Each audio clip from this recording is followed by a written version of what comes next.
Alright, so here we are in the shop again. We're always in the shop. Where else do you have all the fun? So like I said before, last video, I think we're going to do a little rewind here. We were in such a rush to get the Camaro to Foot Brake Feast. I didn't have time to make videos about what we were doing to it. So we were having issues with the rear not being square. We did a little something different. I tried to just take measurements and triangulate it back to the 4-link brackets. The brackets are not in square. Now, a good guy built the car back in '86. It always worked. Cross member sure looks square. That kind of, I measured that out. Took my little laser, put that down the car and on the little cross on the cross member, and it sure the hell seemed square. But the brackets are off. So you'll see we decided to do it from the outside instead of trying to do it from measurements on the car. Is it the way you're supposed to do it? I don't know. Y'all tell me. I don't know. Look, it worked.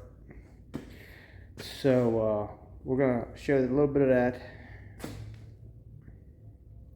and that'll be it for this one. This is gonna be a short one. All right, we're back in the shop again, and we're gonna try this one more time to square the poor rear up in my poor car. It was not squaring the way I wanted it to, going off of points on the car. So we're gonna take two basic points, and then we're gonna square it from the outside. I don't know if you understand what I mean, but let's see what you got. I'll show you. Got my laser out here again, and I've got it centered in the keyhole there. And if you can see it from here, I have the center of the front end marked. So I got a straight line there. So what we're going to do is we're going to take the laser, and we're going to take the laser from here. We're going to measure it out, move the laser out front, do the same thing out there, measure it out the same amount, create a perfect square around the car, and then measure to the wheel front and back for front and rear, and square the whole car instead of just trying to get the rear straight. So hopefully we can do this, and not only will the rear be straight finally, hopefully the front wheels, the toe will be pretty close too. So let's give it a shot. Alright, now as you can see, we're on the front of the car. I already came back here. I left my center marked.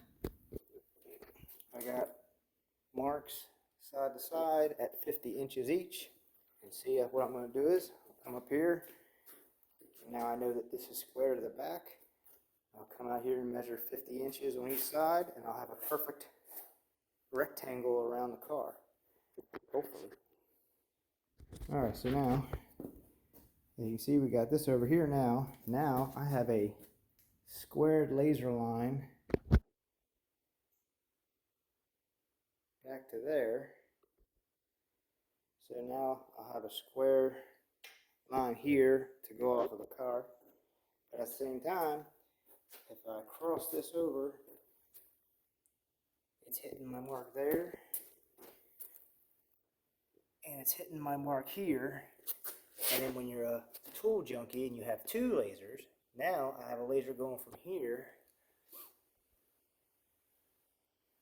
to there. So now I have a perfect squared rectangle around the car. And now what all I gotta do is mark it here, and I'm going to measure from here to the line and from here to the line, both sides, and we'll know just how screwed up it is. So let's see.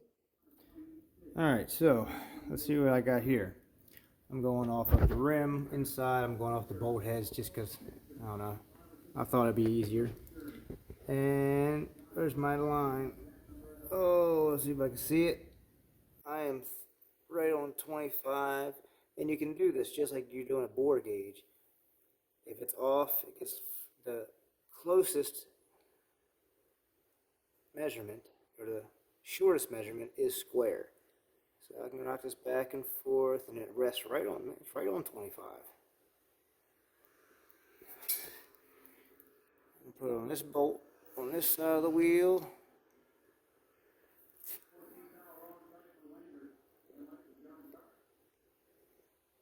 Let's see what we got. Rock it back and forth, shortest distance. It's just a tick on the other side of the line. So, not even a 30 seconds off. Yeah, I think that's where we're going to try it out. You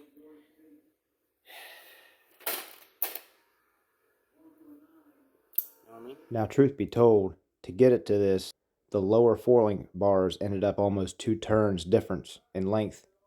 I realized the brackets were off when I made this bar and couldn't center the rear and have equal measurements from the 4-link brackets to the frame rails.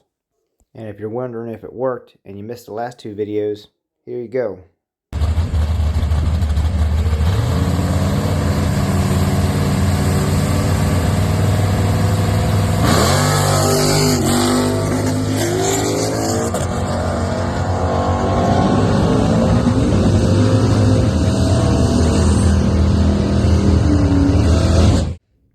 Alright, so I think that's it for this one.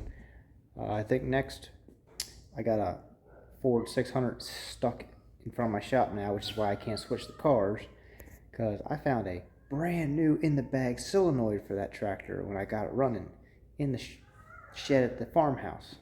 So it was brand new in the bag 20 years ago. I used it 3 times and it's dead.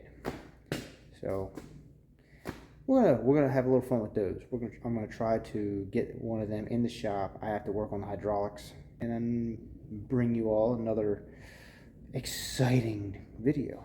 And of course, while we're out scouring the farm, checking out things and finding old tractors and working on stuff, we also find cool stuff for the shop, because we always have to find the cool stuff and hang it up on the wall. And you see my wall of hubcaps here so far. Here, check this out. Yeah, I got an old Ford grill, got some old Ford hubcaps, a couple Chevys, and I just cleaned up 2 more. Check these out. That one's I found at my uncle's. That is a cool one right there. I like that one. And of course, my uncle always likes some old Pontiac, so found an old Pontiac center cap too.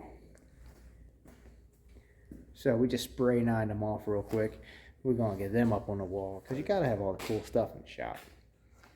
Alright, now I'll catch y'all next time.